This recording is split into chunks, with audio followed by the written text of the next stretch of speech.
بروك ليزنر بيتوعد بتدمير جون سينا، ويا ترى ايه حواره مع الفيجن وبول هيمن؟ فيلا بينا نشوف اللي حصل في الفرايداي نايت سماك داون. ما تنساش اللايك والشير والسبسكرايب، ويلا بينا نبدا الفيديو.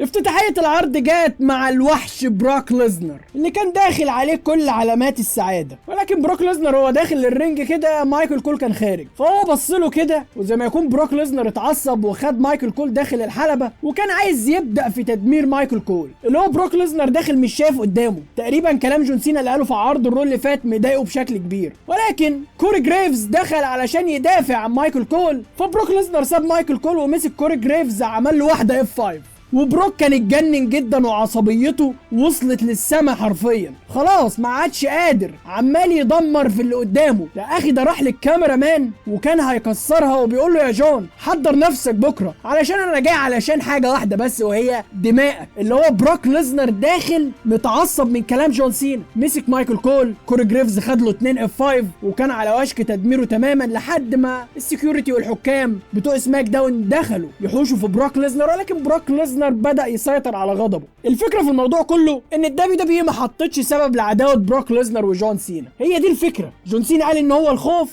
ولكن الواضح ان بروك ليزنر عنده سر مرضوش يقوله لنا. سيجمنت مع ارتروس، حتى سيجمنت النهارده مسك كوري جريفز دمره، ما تفهمش اي حاجة. فكرة بروك ليزنر كانت رايحة في الحتة دي كده، اللي هو انا داخل متضايق من جون سينا، انا ما بطيقش جون سينا، انا بغير من جون سينا، جون سينا عامل جولة اعتزالية لازم ارجع وابضن على جون سينا. فتريبل اتش ما حطش سبب واضح. على قد ما الماتش هيكون شرس، على قد العداوة كلها بدون اي سبب. بروك كل اللي قاله لجون سينا كلمتين اتنين، اول ما رجع في سماك داون ودمره في ماتش سامي زين قال له اشوفك في عرض راس البلوزة. لما طلع يتكلم بعدها ارتروس قطعه ودخله في حوارات ملهاش لازمة ان هو اخو جون سينا وهم اخوات بجد ومن نفس الاب والام والكلام ده. والنهارده بروك ليزنر بيقول جملة جديدة لجون سينا، بيقول له حضر نفسك علشان انا جاي علشان دمائك.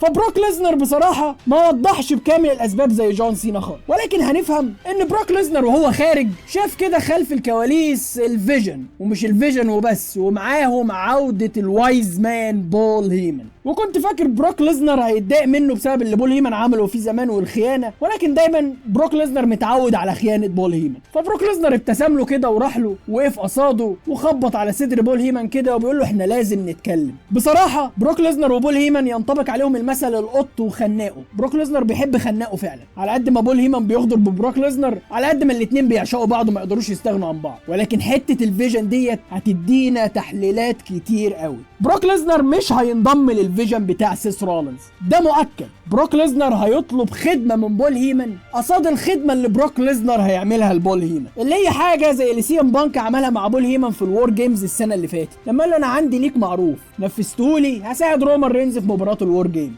والسنه دي على ما اعتقد ده نفس اللي هيحصل. بول هيمن ممكن يطلب من بروك ليزنر انه يساعد سيس رولينز في محاربه رومان رينز في مقابل خدمه بول هيمن يقدمها لبروك ليزنر. ما هو لو تريبل اتش بيكرر السيناريوهات يبقى هو ده السيناريو اللي هيحصل. اكيد بروك ليزنر مش هيدخل تابع لسيس رولينز، الاتنين ما بيطوش بعض، وبروك ليزنر مش محتاج يكون في تاج تيم مع حد. فعلشان ما نروحش بخيالنا بعيد ونقول ان بروك ليزنر هيبقى في الفيجن ويبقى تبع سيس رولينز والكلام ده، انسى الكلام ده خالص. بروك ليزنر ملوش سيد او ماستر داخل الدبليو دبليو اي، هي خدمه قصاد خدمه، ده اللي انا متاكد منه. ايه هي خدمه بروك ليزنر ما نعرفش، بس المؤكد ان خدمه بول هيمن ان بروك ليزنر يساعد سيس رولينز في محاربه رومان رينز. ده اللي حصل باختصار في افتتاحيه سماك داون كلها. بس علشان نخلص من حوار بروك ليزنر كده وما نرجعلوش تاني في نص الفيديو، تم عرض كده اثناء سماك داون في نص سماك داون تقريبا قبل المين ايفنت على طول برومو للعداوه ما بين بروك ليزنر وجون سينا، بيتكلم عن الماضي وتاريخ العداوه وتاريخ كل حاجه. ولكن بروك ليزنر ظهر وهو بيتكلم في الفيديو، وبروك كان بيقول لجون سينا ان جون سينا في مغامره تقاعديه، حفله جون سينا عاملها تقاعديه منظمه شرفيه علشان ينهيها، وعايز ينهيها بالشكل السعيد والشكل الكويس ليه. بس انا على وشك ان انا افسد كل حاجه جون سينا بيعملها. اللي هو بروك ليزنر برضه بيقول بطريقه غير مباشره كده جون سينا سواء في بداياته انا هبضن عليه، سواء هو نجم الشركه الاول انا هبضن عليه، سواء هو السوبر هيرو بتاع الاتحاد انا هبضن عليه. وهو يعتزل انا هبضن عليه. هي دي فكره العداوه بشكل عام ما بين بروك ليزنر وجون سينا. ده علشان ما نرجعش للقصه دي بعدين. الافتتاحيه جت ان بروك ليزنر تحس ان هو متضايق من كلام جون سينا، ان جون سينا على الرغم ان هو خايف منك بس هيلعبك. انت عايز توصل لي يا بروك ليزنر ان انا خايف منك؟ ايوه انا بقول لك ان انا خايف منك، بس انا مش هنسحب قدامك. انا اخر بطل حقيقي وهقاتل لاخر نفس هنا على الحلبة حتى لو خسرت. فجون سينا زي ما يكون كده احرج بروك ليزنر بشكل مباشر. انت عايز توري للناس كلها ان انت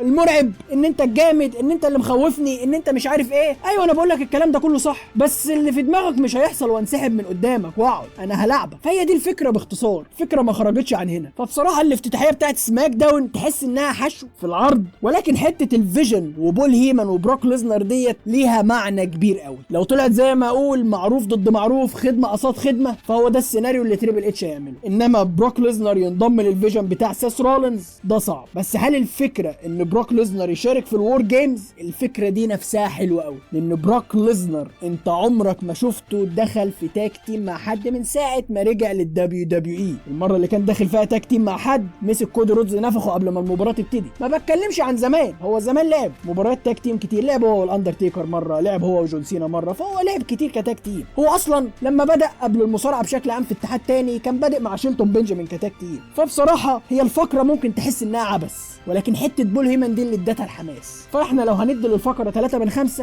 فحته بول هيمن دي ترفعها ل 4 من 5. ويلا بينا نشوف اللي بعده. خلف الكواليس بقى بنشوف الستريت بروفيتس، وبي فاب كانت بتحاول تصلح الخلافات اللي ما بين مونتز وانجلو دوكن، اللي هو اما الستريت بروفيتس الوايت 6 قدروا يضحكوا عليهم، ولكن بعدها بيسلموا على بعض وخلاص مونتز فورد بيمشي. فالمهم بو دالاس بيجي من خلف انجلو دوكنز وبيفضل يتكلم معاه عن الفكره المشتته اللي هو عايز يوقع بيها ما بينهم. ايوه بقى خش عليا بشغل بري وايت القديم. انا محترم فكره الانكل هاودي ومحترم الفكره دي بشكل عموم، بس عايزك تشتغل لي. انت خلاص بقيت شبه بري وايت كشكل، انا عايزك شبهه كشكل وكشخصيه، وانا عارف ان محدش هيوصل لشخصيه بري وايت ايا كان هو مين حتى لو اخوه. ولكن الحته بتاعت بو دالاس حلوه، هو متقنها بنسبه كويسه قوي قوي. والمهم بعدها مونتز فورد رجع وحاول يضرب بو دالاس، ولكن استاذ ايريك روم بيدخل بالمطرقه. وطبعا المطرقه ديت لو تفتكروها كانت بتاعت لوك هاربر اثناء ما كانوا عاملين فرقه اخوه المطرقه، باين حاجه زي كده مش فاكر، كانت في 2018. فهي دي حاجه اشاره حلوه طبعا. ايريك روم دمر الاثنين وخد استاذ بو دالاس ومشي. عاجبني انا فكره التاج تيم في سماك داون، مهتمين بيها مش زي قسم عرض الرو اللي ما فيهوش اي حاجه. المهم بعدها دخل فريق فريكسيوم، شكلهم كان عندهم مباراه او حاجه، ولكن الفيجن برون بريكر وبيج برونسون ريد بيخرجوهم بره الرينج علشان بول هيمن كان عايز يتكلم. ولكن فريكسيوم بيرجعوا يهاجموا الفيجن بطريقه حلوه جدا، كانهم كانوا بيدمروا الفيجن وحصلت ما بينهم خناقه. فنيك الدس دخل وقال لهم ايه يا رجاله، ما بدل الخناقه واللي احنا عمالين نعمله ده، فايه رايكم نستمتع شويه ونعمل مباراه دلوقتي ما بين الفيجن وما بين فريكسيوم. والماتش بصراحه ما بينهم كان كويس جدا، هو ماتش بدون اي قصه، ولكن احنا عايزين نسمع بول هيمن. فبعد ما استاذ برون بريكر وبيج برونسون ريد خلصوا تماما على فريكسيوم، بول هيمن بدا يتكلم ان اللي هينتصروا بكره في عرض راس البالوزه وهيدمروا الاوسوس، ولسه هيقول ذا فيجن ويقول اساميهم، بيقاطعهم الاوسوس من الفندق الخاص بتاع عرض راس البالوزه. والاوسوس بنفس الطريقه القديمه، طريقه التاج تيم بتاعتهم الشهيره اللي هم نجحوا بيها وقدموا نجاحات كبيره بيها، على الرغم ان انا مش بحبهم هم شخصيا، ولكن هم كتاج تيم كانوا حلوين قوي. كانوا بيتوعدوا لبرون وبرونسون ريد، والطريقه بتاعتهم كانت حلوه، وان هم عايزين يحمسونا للماتش بشكل كبير. برضو مش هنتحمس للماتش غير ما نشوف نهايه الماتش بطريقه حلوه. تقييمي بصراحه للفقره ومباراه الفيجن ضد فريكسيوم بصراحه تستاهل 4 من 5. ونشوف اللي بعده. علشان تبدأ فقرة التحدي المفتوح بدخول كارميلو علشان يواجه بطل اليونايتد ستيت شامبيون سامي زين، وعلشان نشوف مباراة جبارة ما بين الاتنين. بصراحة الأداء ما كانش زي ما أنا متوقع، كنت حاسس إن أنا أشوف أداء خطير، ولكن بصراحة الماتش طلع جيد جدا بنسبة كبيرة. كارميلو بصراحة والموهبة الجبارة اللي عنده والأداء، الواد ده محتاج عداوة بسيطة كده يدخل على مايك ضد كذا مصارع وهيبقى بصراحه فشيخ، هيقدم حاجات جباره. سامي زين على الرغم ان انا ما كنتش مقتنع بفوزه بلقب اليونايتد ستيت شامبيون ولا زلت مش مقتنع، الا ان سامي زين هيقدم الفقره دي باليونايتد ستيت شامبيون، وان شاء الله هيفوز بلقب عالم، وان شاء الله يسيب الشخصيه اللي هو بيقدمها دي. عندي احساس كبير ان سامي زين هيكون بطل الرويال رامبل السنه دي، وهتكون فرصته انه يروح للراس المنيا ويحقق لقب عالم. بس بصراحه الماتش ما بينه وما بين كارميلو كان خرافي. فوز سامي زين كويس برضو، اتمنى ان كارميلو لما يجي يفوز بلقب زي ده يدخل في عداوه محترمه ويفوز بيه في عرض شهري علشان يرفع من قيمته. في تقييم المباراه 4.5 من 5. ونشوف اللي بعده. وبنبدا المين ايفنت، فقره توقيع العقد ما بين المحارب الاسكتلندي درو ماكنتاير والامريكان نايت مير كودي رودز. وبعد ما دخلوا الاثنين للرينج كودي رودز مسك المايك على طول وقال له فاكر يا درو من 15 سنه في نفس المكان فزنا بالقاب الفرق، وانت كمان فزت بالرويال رامبل قبل كده وقضيت على الوحش بروك ليزنر في الراس المانيا، ولكن مؤخرا انت ما بقتش اصلا المحارب الاسكتلندي اللي الناس كلها تعرفه، انت بقيت محارب الكيبورد. اخرك كل شويه تعمل تويته على اكس وتقعد تتكلم، ده اخرك. انما انت عملت ايه من ساعه ما غلبت بروك ليزنر في الراس المانيا؟ اللي هو كودي رودز انا عايز اجلده بس بطريقته، عايز اجلده بنفس الطريقه. ولكن بصراحه درو ماكنتاير رد بمعلمه حرفيا. لما هو قال له انت محارب الكيبورد وبتنزل تويتات كتير، درو ماكنتاير بيقول له انا نزلت تغريده وانت بتتكلم دلوقتي وكتبت فيها ثانك يو كودي، اللي هو عليا النعمه. درو ماكنتاير من كميه الروقان بتاعته وبروده الاعصاب اللي عنده بيقول للكودي كده بطريقه غير مباشره احرق في دمك زي ما انت عايز، قول اللي انت عاوزه، انا محارب الكيبورد وبنزل تويتات كتيره وكل حاجه على السوشيال ميديا. ايوه انت متضايق من ايه؟ والله العظيم رد بمعلمه، رد كده كيفني والله وانا قاعد بتفرج. وبعدها كودي رودز وقع على العقد وقال له خلينا نشوف مين فينا اللي هيبقى صح بكره، وادى العقد لدرو ماكنتاير وقعه. وبعدين درو ماكنتاير اداله العقد مره ثانيه، ودرو ماكنتاير اما غفل كودي رودز ومداله واحده بهيد بط بدماغه كده، وبعدها مسك كودي رودز وبيضربه وكان عايز يعمل له كليمور كيك ويدمره على الترابيزه بتاع المعلقين، ولكن درو ماكنتاير مرضيش وقال له انا ممكن اعمل كده بس انا هستنى اعمل كده بكره في عرض راس البلوزه. والمفروض ان العرض انتهى، درو ماكنتاير فضل خارج رافع ايده لحد ما كودي رودز رجع هاجمه مره ثانيه وفضلوا يتخانقوا لحد ما دخل السكيورتي والحكام يحوشوهم، وانتهى العرض على ان استاذ درو ماكنتاير دمر كودي رودز وانتهى العرض بشكل رسمي. وبصراحه تريبل اتش لو عايز يعمل حاجه صح في السنه بنت اللذينه ديت، درو ماكنتاير يفوز بكره بلقب الاندسبيوتد تشامبيون، سواء فوز نظيف سواء بتدخل من راندي او سواء بعوده الفاينل بوس ذا روك.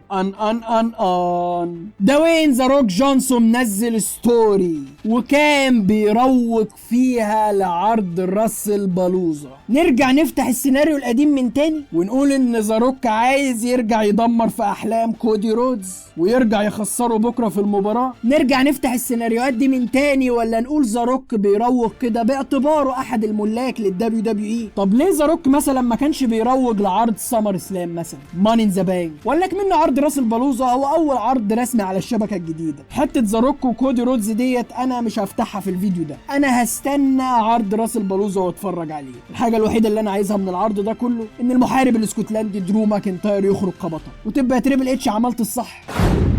اما عن عرض سماك داون النهارده فبصراحه العرض كويس مش وحش، شفنا فيه حاجات كويسه بلقطه بروك ليزنر، حته كودي رودز كانت كويسه، والمين ايفنت مع درو ماكنتاير، ومتحمس لمباراتهم جدا، فعشان كده تقييم العرض سماك داون يستاهل 6.5 من 10. وبس كده احلى شباب في الدنيا، ده كان فيديو النهارده. ما تنساش تتابعونا على صفحه الفيسبوك بنقرب على 31,000 فولورز، وتتابعونا على صفحات الشخصيه فيسبوك تيك توك وانستجرام. كان معاكم مصطفى محمد واحلى سلام.